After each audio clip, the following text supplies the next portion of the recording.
So this section right here, again, what we're doing is we are working our way towards our optimization problems. So we're going to start with absolute max, absolute min, and then I'll stop and then I'll start up, and I'm going to do several different types of optimization problems. So each video will be a different type of optimization problem.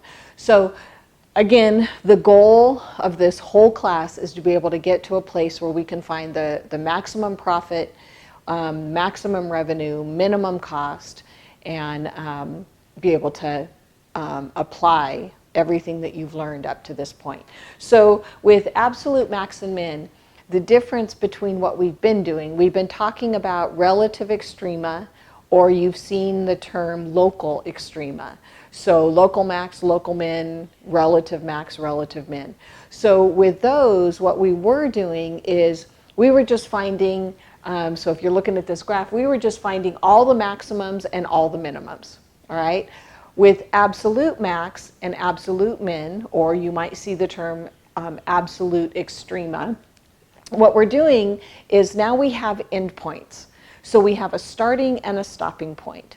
So with absolute max, absolute min, what you're doing is you're finding where on the graph within the confines of the domain restriction, so you have to look for the domain restriction and keep in mind that that is going to be part of the problem. Where is the maximum and the minimum? Well, with finding max and min, they can only happen at the endpoints or somewhere within the graph between the two endpoints. So it's either the endpoints or the critical points. Okay? So when you're looking at the graph, so we're going to do this a couple different ways. The first way we're going to do this is look at a graph. So when I look at this graph, I can tell you that I have a maximum, an absolute max, a local max or a relative max here and here, right? I also have one minimum right here.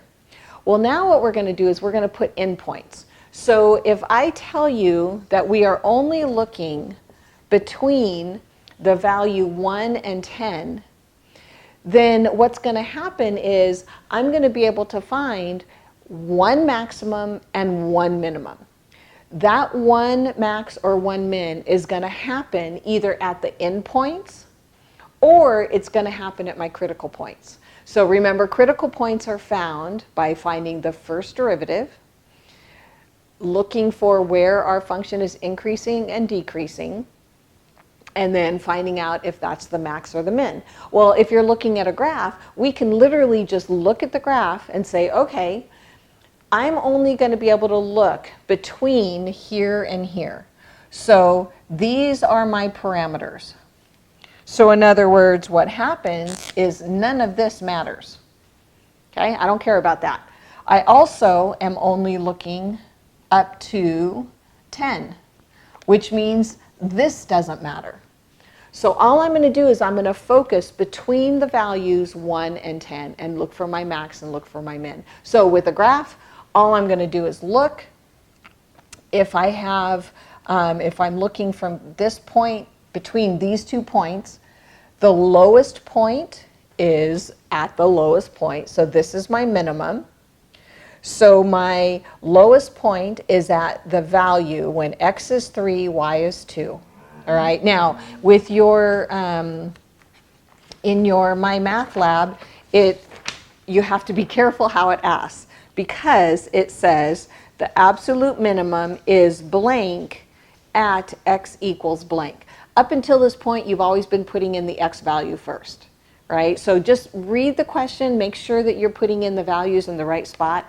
So if this is my minimum, it says the absolute min is at 2 when x is 3.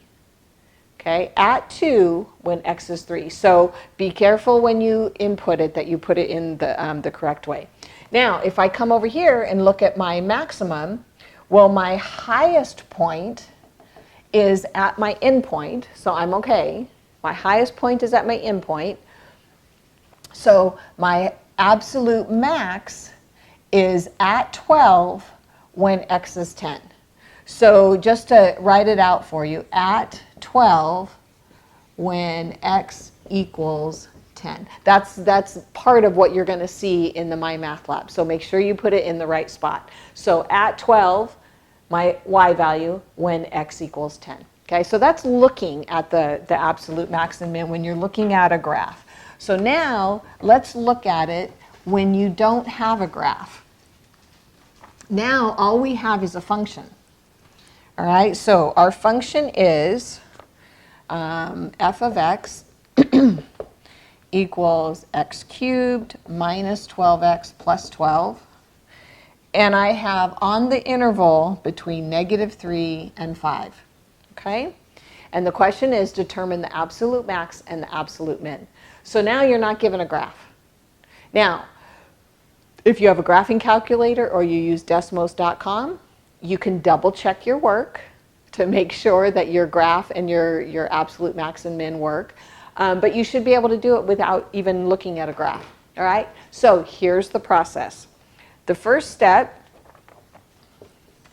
is you're going to find the derivative, the first derivative.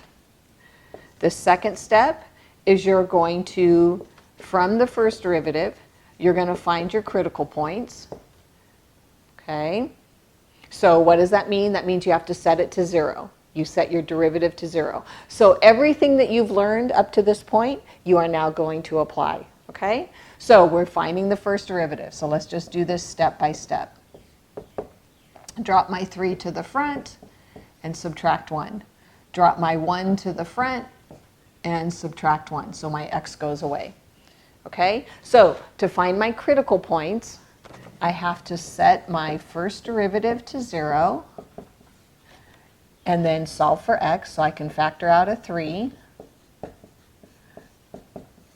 Now I have the difference of two squares. So again, this is your factoring skills. Okay, so my x values, my critical points, are at x is -2 and x is +2. Okay, so where I found that, just in case you forget, I have x plus 2 equals 0, and I have x minus 2 equals 0. And then I'm just solving. Okay, so I get -2 and +2. Those are my critical points. Okay, so here is where things have changed. Remember I said after second derivative in their graphs, it does get a little bit easier, right? So we've done the exact same thing that we did before. The next step would be, normally, the next step would be, let's do a test score or a test chart to find out where my max and min is. Here's the difference. With absolute max and absolute min, it will only happen at my endpoints or at my critical points. Those are the only places that I could have a max or a min. So here's the good news. All I'm going to do is I'm going to take my my endpoints, take my critical points, and I always do it in order. I don't know why. You don't have to do it in order, but it just makes it easier on what you're doing.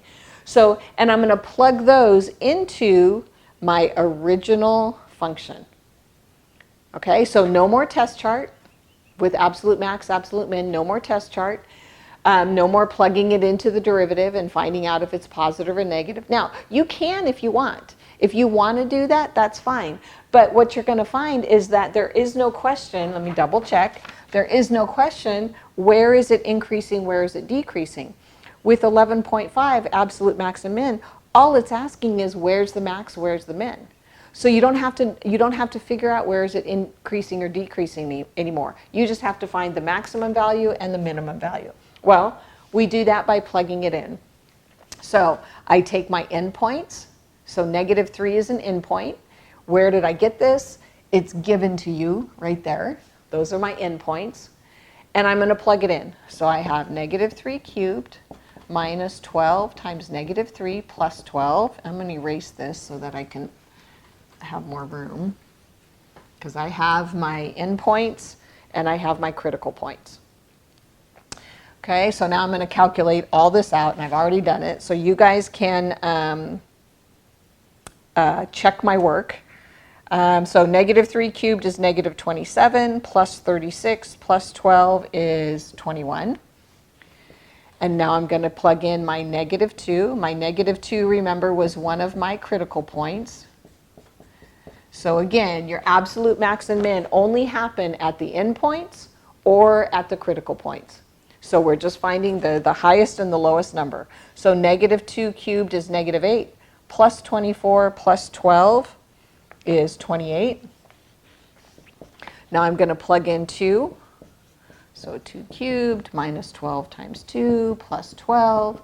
So 2 cubed is 8 minus 24 plus 12 is negative 4. And then I'm going to plug in my 5. So 5 cubed is 125. 125 minus 60 plus 12 is 77. Okay? So now I've found out my values. All I have to do is determine what's my high, what's my low. So my highest number is 77. So this is my absolute max. My lowest number is negative 4. So this is my absolute min. So I have a max at 577, and I have a min at 2, negative 4. Okay? Now, if you notice, negative 2 and negative 3, even though they're the lowest numbers, the value, the y value, is not the lowest number.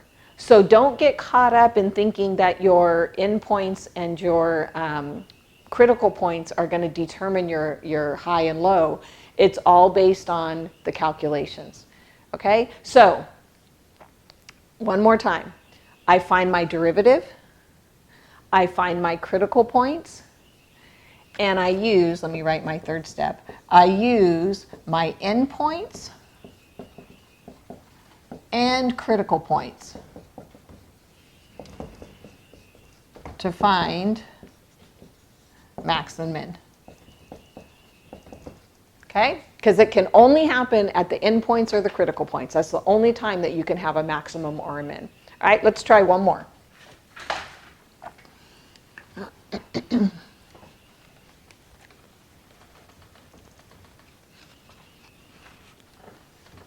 All right.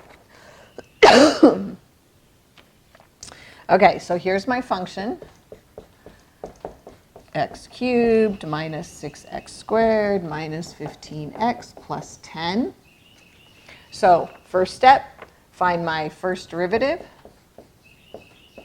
Oh, and I'm sorry, I probably should write down this. I'm on the interval 0 to 10.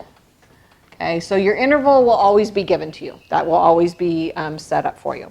All right, so my first derivative is 3x squared minus 12x minus 15 using the power rule. Now I'm going to set this to 0 and solve so that I can find my critical points. So I have 3 times x squared minus 4x minus 5. So this has a common value of 3, so I factored that out. And now I can find my two factors. So what do I multiply to get negative 5? When I add, I get negative 4. So it's going to be 1 and 5. Because it's negative, one of these has to be negative. Because this number on the bottom is negative, my larger number is negative. So it is 3 times x plus 1, x minus 5 equals 0. So my critical points are negative 1 and 5. Okay? So now here's the good news. No test chart, no plugging it back into the derivative. We're going to take our critical points and our endpoints and plug it into our original function. And I just put them in order. Okay? Did you catch it yet? All right, we're going to keep going. So I'm going to see how long it takes you guys to catch it. All right, so we're going to keep going. I've gotten my critical points and my endpoints all here. We're going to plug these values into our original function. So our original function is long and ugly, so I am going to come over here so I have more room. So I have negative 1 cubed minus 6 times negative 1 squared minus 15 times negative 1 plus 10. And all of that, so negative 1 cubed is 3. 3 minus 6 is negative 3. Plus 15 is 12. Plus 10 is 25. I believe that's right. I didn't have the answer written down. So negative 3, let me do it real quick. This is a positive 1 times negative 6 is, oops, negative 1. Positive 1 times negative 6 is negative 6, plus 15 plus 10. So we have negative 7 plus 15 is 8. 8 plus 10 is 18. That makes more sense. Katie, no. Sorry, she's going to bark. No. Now I'm going to plug 0 in, which I don't have to do all this because you guys are so good at plugging in 0. It just becomes 10. I'm going to plug 5 in.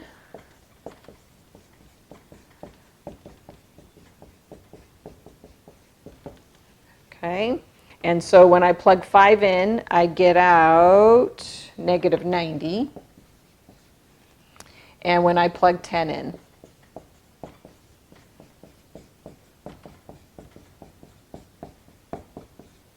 so when I plug 10 in, I get 260. Yeah, 260. Okay, so hopefully you caught it already. This is my domain. I am only looking at my interval between 0 and 10. So all of this right here was a big fat waste of time. Negative 1 is not in my domain, so I don't even have to worry about it. All I have to worry about is between my endpoints 0 and 10, and then my one critical point. So if a critical point is not in your domain, you can ignore it. That's one less step you have to take. Okay? So now, finding my absolute max, absolute min. So my absolute maximum is at 10, 260. So when y is 260, my x value is 10. And my absolute minimum is at 5, negative 90. Okay? So the y values have nothing to do with the x values as far as where your interval is. Your x values are the critical points and the endpoints. The y values is how high up or how low your point is. Okay, so that's absolute max and min.